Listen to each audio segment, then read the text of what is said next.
जय Malhar news चॅनलच्या सर्व प्रेक्षकांना सपना चौधरीचा नमस्कार। नंदुरबार जिल्ह्यातील नवापूर तालुका कडकडीत बंद। आदिवासी महिलेवर झालेल्या सामूहिक अत्याचाराचा प्रकरणी संताप। नवापूर तालुका बंदला 100% प्रतिसाद। धुळे जिल्ह्यातील पिंपळनेर येथे झालेल्या आदिवासी महिला मजुरावरील सामूहिक बलात्कार प्रकरणी आज आदिवासी संघटनांची नवापूर तालुका बंदची हाक दिली असून या बंदला शहरी आणि ग्रामीण भागात 100% प्रतिसाद मिळाला। बंदच्या पार्श्वभूमीवर नवापूर शहर आणि परिसरात मोठा पोलीस बंदोबस्त तैनात करण्यात आला होता। या बंदला नवापूर तालुक्यातील सर्वच राजकीय पक्ष आणि सामाजिक संघटनांनी पाठिंबा दिला होता। आदिवासी महिलेवर झालेल्या सामूहिक बलात्कार प्रकरणातील आरोपींना कठोर शिक्षा देण्याची मागणी केली असूनही हे प्रकरण जलद गती न्यायालयात चालून सदर महिलेला न्याय द्यावा अशी मागणी करण्यात आली होती। नवापूर तालुक्यातील नवापूर शहर, चिंचपाडा, खांडबारा, विसरवाडी भागातील व्यावसायिकांनी आपल्या आस्थापने कडकडीत बंद ठेवले होते। ग्रामीण भागातील अनेक गावांमध्ये निषेध व्यक्त करण्यात आला होता। नवापूर शहरात दवाखाने व मेडिकल वगळता शहर कडकडीत बंद होते।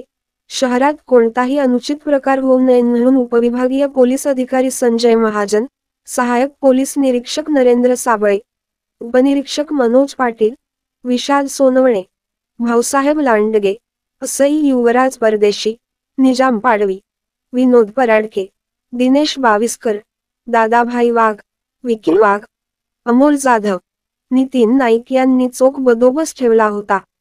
नवापूर प्रतिनिधीसह सपना चौधरी, जय मल्हार न्यूज, नंदुरबार।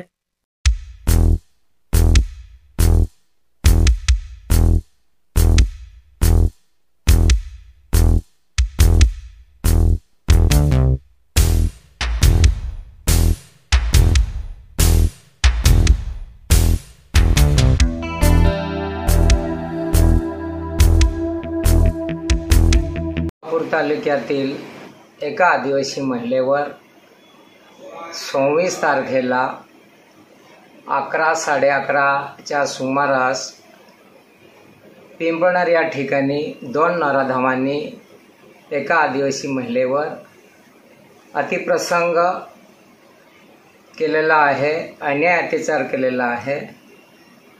त्या घटनेचा निषेधार्थ नवापूर उत्सव समिती व समन्वय समितीच्या वतीने 31/5/2000 शुक्रवार रोजी नवापूर तालुका बंदचे आवाहन करण्यात आलेले होते।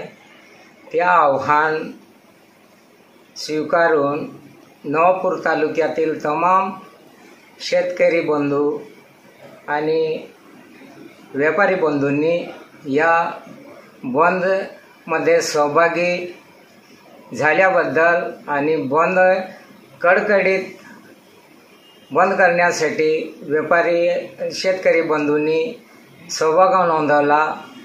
त्यासाठी नवापूर तालुका उत्सव समिती व समन्वय समितीच्या वतीने जाहीर आभार मानतो। जय आदिवासी, जय जहान।